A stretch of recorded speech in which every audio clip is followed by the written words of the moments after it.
When you sit down to watch the big game this weekend with all your snacks and friends, whether you're pulling for LA or Cincinnati, you are ready to cheer on your team to a big win. But you probably still won't have as much on the line as millions of Americans expected to whip out their phones and bet on the action. Online sports gambling is legal in 19 other states, but not in North Carolina. Some of our lawmakers want to change that, while others are blocking the play. Let's dig into it. And here's why some North Carolina lawmakers want in on the action. According to industry analysts, it's a whole lot of money. We are talking $150 billion in America. If we can get even a tiny sliver of that, look at all the tax dollars which could flow into our state for services like schools, roads, and economic development. And CBS News says sports betting online, the Super Bowl, is bigger than ever. When the Bengals and Rams take the field on Super Bowl Sunday in LA, a record 31.4 million Americans are expected to have money on the line, more than $7.6 billion. Makes it more interesting, a little more action, you know. The majority of bets will be legal now that sports wagering is open for business in 30 states and Washington, D.C. Companies like DraftKings and FanDuel make it simple for fans to open accounts and place bets right on their phones. Bill Miller from the American Gaming Association says legal sports gambling protects fans and the integrity of the games. Where we're really seeing the growth is among bettors who used to bet through illegal options that are now migrating to the legal marketplace. Most wagers are online, but fans can also place bets in casino-style locations where they can watch multiple games at a time. Any given football Sunday, it's not unusual for us to take over 10,000 bets and do north of several $1 million in handle just for one Sunday alone. But experts say betting online has advantages. If you do your sports betting via digital, it's easier to track what you spend. It's easier for you as a consumer to better understand whether you're sticking to your budget. So who are fans betting to win? Research at the American Gaming Association shows 55% of wagers are going to the Rams and 45% to the Bengals. On Sunday, everyone will know who scores big. Elise Preston, CBS News, East Rutherford, New Jersey. And it's not just the final score people bet on. People put money on almost every little detail of the Super Bowl. MGM Sportsbooks has a list of the 25 most common bets for this year. Listen to this. It includes what color the Gatorade will be, the outcome of that coin toss, and if the game will go into overtime. None of that online betting happens without a Supreme Court decision from a few years ago. In 2018, the court reversed a federal law that limited which states could have sports betting to ones with long-standing casinos. The Supreme Court said Congress did not have that power constitutionally, and it was up to each state to decide if gambling should be legal. Since the case, sports gambling has exploded in the United States. 30 states have it legalized and 19 allow people to bet online. There's tons of money in it too. A Morning Consult poll found about a fifth of adults 21 and older place a bet at least once a month. Legal Sports Report says people have bet more than $96 billion on sports since 2018. Now keep in mind, it is still new in many places. A betting agency spokesperson says they have been a long time coming for fans.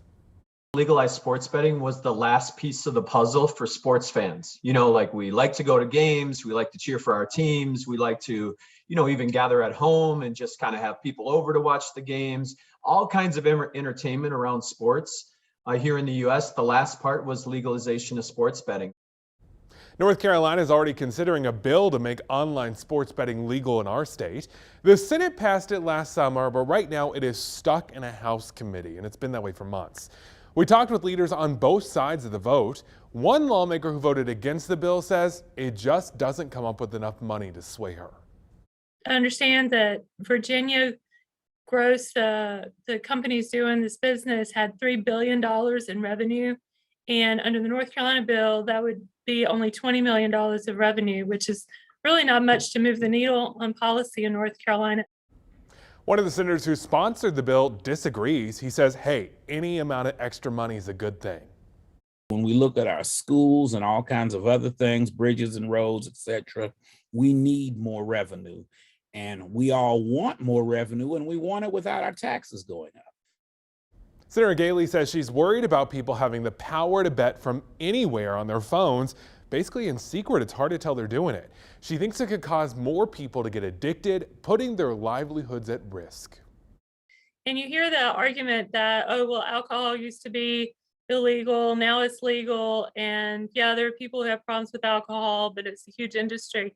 But I think that if anybody were carrying mini bottles around in their pocket so that they could drink alcohol anytime they wanted to, I think we would say that that person has a problem. Supporters of the bill say it gives $1 million towards the gambling addiction education programs in our state. And Senator Lau also says people are going to find a way to gamble, so he thinks it's better to just legalize it. That way, at least the state can regulate it. It's not like it's not already here. It's here. Whether we want it to be or not, it's here. The Pandora's box is already open. What some of us are saying is, let's make it safe for our citizens. He also says it is here in another form in North Carolina too. Gambling happens with the lottery. The North Carolina Education Lottery says 46% of adults say they played it at least once in 2018. It's pretty common. North Carolina's gambling hotline says it can cause problems too. A while back, we talked with them about how calls to the hotline surge every time there's a big lotto jackpot. What for many in our community is just nothing more than kind of fanciful, fun activity to engage in, unfortunately for others, can really present a deep struggle. Gambling counselor Jennifer Bessner has seen that struggle before. Someone with a compulsive gambling habit may be more likely to bet a paycheck or more. Some people can even become quite suicidal because they feel that they've once again let themselves and their families down, and they're still left with debt and very likely much more debt. Everyone we talked to about this topic all acknowledged one thing. Gambling addiction can be a serious problem, and they all want to make sure people get the money to bet responsibly. A study published in the U.S. Library of Medicine looked at gaming behaviors and how to encourage safe practice. Here's what they said. People should not gamble money using a credit card or cash advances, and don't continue gambling if you're not having fun anymore. Also, don't bet money when you're feeling sad or depressed. An industry insider also offered this advice. Make sure you set limits. Have a budget before you start betting. Sort of understand what you can do and what you can't do, and you sort of set those limits. A lot of sports books like Max and Bet, we have cool off periods for bettors that maybe hit a little dry spell or something like that. We can create those ourselves. We certainly are constantly talking to our players about those things. So we've heard from both sides on this. Now we want to know what you think. We've got all the information on our website and Facebook page. Let us know where you stand.